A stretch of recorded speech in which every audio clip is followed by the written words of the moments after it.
আজকে এখান থেকে আমরা সর্বশেষ যে বার্তাটি দিব, উসমান হাদি, শহীদ উসমান হাদি, তিনি যে মৃত্যুবরণ করেছেন, আজকের জনস্রোত বলে দিচ্ছে তার জনপ্রিয়তা একেবারে সকল শ্রেণীর মানুষের হৃদয়কে ছুঁয়ে গেছে।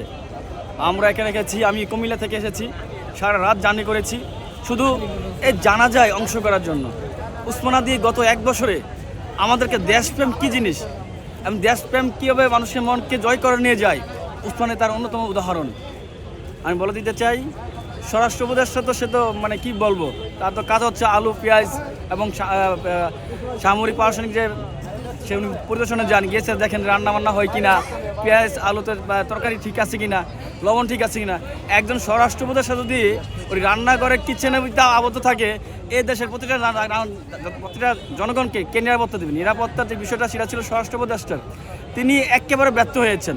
আমি মনে করি তাকে অতি অবিলম্বে পদত্যাগ করতে হবে, অন্যথায় জানাজার জামাইয়ের মতো আদর করে আমলকে পুনর্বাসন করেছে, যার ফলশ্রুতিতে আজকে তারা আমার গাড়ি বসে আমার বাইককে গুলি করেছে। এটা কখনো মেনে নেওয়া যায় না। এই উসমান হাদি কখনো ফিরে আসবে না। তবে আমি বলে দিতে চাই, এক উসমান হাদির কণ্ঠস্বরকে রুদ্ধ করে বাংলার জমিন থেকে হাজারো উসমান হাদিকে মুছে দেওয়া সম্ভব নয়। ইনকিলাব জিন্দাবাদ।